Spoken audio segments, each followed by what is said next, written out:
ಶ್ರೀಯುತ ಕೋಟಿಗಳ್ಳಿ ಮುರುಗಪ್ಪನವರು ವೇದಿಕೆಯನ್ನ ಅಲಂಕರಿಸಬೇಕು. ಶ್ರೀಯುತರಿಗೆ ಸ್ವಾಗತವನ್ನು ಕೋರ್ತಾ ಇದ್ದೇವೆ. ಕಾರ್ಯಕ್ರಮವನ್ನು ಉದ್ಘಾಟನೆ ಮಾಡಿರ್ತಕ್ಕಂಥ ಸನ್ಮಾನ್ಯ ಶ್ರೀ ಪಿ.ಟಿ. ಪರಮೇಶ್ವರ ನಾಯ್ಕ ಅವರಿಗೆ ಪರಮ ಪೂಜ್ಯರಿಂದ ಗುರು ರಕ್ಷೆ. ಹಾಗೆ ಒಂದು ಕಾರ್ಯಕ್ರಮದಲ್ಲಿ ಉಪಸ್ಥಿತರುವಂತಹ ವಕೀಲರಾಗಿರ್ತಕ್ಕಂಥ ಶ್ರೀಯುತ ಅಟವಾಳಗಿ ಕೊಟ್ರೇಶ್ ಅವರು ಕೂಡ ಪರಮ ಪೂಜ್ಯರಿಂದ ಗುರುರಕ್ಷೆ ಪಡಿಬೇಕು ಅಂತ ಹೇಳಿ ಪರಮ ಪೂಜ್ಯರ ವಿನಂತಿಯನ್ನು ಮಾಡಿಕೊಳ್ತಾ ಇದ್ದೇವೆ. ಶ್ರೀಯುತ ಅಟವಾಳಗಿ ಕೊಟ್ರೇಶ್ ಅವರು ಪರಮ ಪೂಜ್ಯರಿಂದ ಗುರುರಕ್ಷೆ ಸ್ವೀಕರಿಸಬೇಕು ಅಂತ ಹೇಳಿ ಕೇಳ್ಕೊಳ್ತಾ ಇದ್ದೇವೆ. ಟಿಎಪಿಎಂಎಸ್ ಸೊಸೈಟಿಯ ನಿಕಟಪೂರ್ವ ಅಧ್ಯಕ್ಷರಾಗಿರ್ತಕ್ಕಂಥ ಪಾಟೀಲ್ ಬಸವರಾಜ್ ಕೂಡ ಪರಮ ಪೂಜ್ಯರಿಂದ ಗುರುರಕ್ಷೆ ಪಡಿಬೇಕು ಅಂತ ಹೇಳಿ ಕೇಳ್ಕೊಳ್ತಾ ಇದ್ದಾರೆ.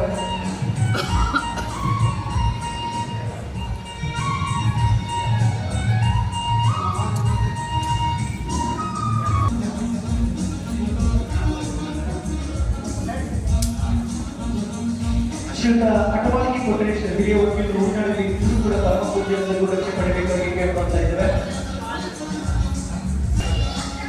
ಹಾಗೆಯೇ ರಾಜ್ಯ ಗುರುವರ ಸಂಘದ ನಿರ್ದೇಶಕರಾಗಿರ್ತಕ್ಕಂಥ ಶ್ರೀಯುತ ಬಿ ಹನುಮಂತಪ್ಪ ಅವರು ಪರಮ ಪೂಜ್ಯರಿಂದ ಗುರುರಕ್ಷೆ ಪಡಿಬೇಕು ಅಂತ ಹೇಳಿ ಶ್ರೀಯುತರ ವಿನಂತಿಯನ್ನ ಮಾಡ್ಕೊಳ್ತಾ ಇದ್ದೇವೆ. ಪರಮ ಪೂಜ್ಯರಿಂದ ಗುರುರಕ್ಷೆ ಪಡಿಬೇಕು ಅಂತ ಹೇಳಿ ವಿನಂತಿಯನ್ನ ಮಾಡ್ಕೊಳ್ತಾ ಇದ್ದೇವೆ. ಹಾಗೆಯೇ ವಕೀಲರಾಗಿರ್ತಕ್ಕಂಥ ಶ್ರೀಯುತ ಎಲ್ ಚಂದ್ರನಾಯ್ಕ ಅವರು ಕೂಡ ಪರಮ ಪೂಜ್ಯರಿಂದ ಗುರುರಕ್ಷೆ ಪಡಿಬೇಕು ಅಂತ ಹೇಳಿ ಕೇಳ್ಕೊಳ್ತಾ ಇದ್ದಾರೆ.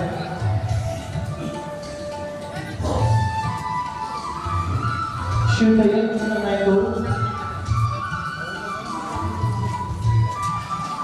ಹಾಗೆಯೇ ಮಾಜಿ ಜಿಲ್ಲಾ ಪಂಚಾಯತ್ ಸದಸ್ಯರಾಗಿರ್ತಕ್ಕಂಥ ಶ್ರೀಯುತ ಜಿ ವಸಂತ ಅವರು ಪರಮ ಪೂಜ್ಯರಿಂದ ಗುರುರಕ್ಷೆ ಪಡಿಬೇಕು ಅಂತ ಹೇಳಿ ವಿನಂತಿಯನ್ನ ಮಾಡ್ಕೊಳ್ತಾ ಇದ್ದಾರೆ. ಸ್ವೀಕರಿಸಿದ ಗುರುರಕ್ಷೆ ದಯಪಾಲಿಸಿದ ಪರಮ ಪೂಜ್ಯರಿಗೆ ತಿಥಿಗಳಿಗೆ ಕೂಡ ಧನ್ಯವಾದಗಳನ್ನು ಸಲ್ಲಿಸಿದ್ದಾರೆ. ಹಾಗೆಯೇ ಶ್ರೀಯುತ ಕೋಟಳ್ಳಿ ಮುರುಗಪ್ಪನವರಿಗೆ ಈ ಒಂದು ಕಾರ್ಯಕ್ರಮಕ್ಕೆ ಸ್ವಾಗತವನ್ನು ಕೋರ್ತಾ ಇದ್ದಾರೆ.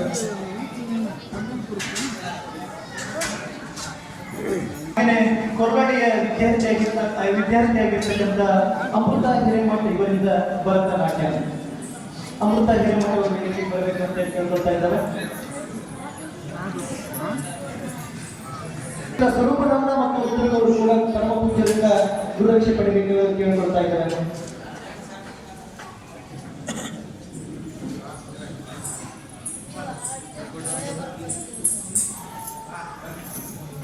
ಶ್ರೀಯುತ ಉತ್ತರಗೌಡರು ಮತ್ತು ಸ್ವರೂಪಾನಂದ ಅವರು ಪರಮ ಪೂಜ್ಯರಿಂದ ಗುರುರಕ್ಷೆ ಪಡಿಬೇಕು ಅಂತ ಕೇಳ್ಕೊಳ್ತಾ ಇದ್ದಾರೆ.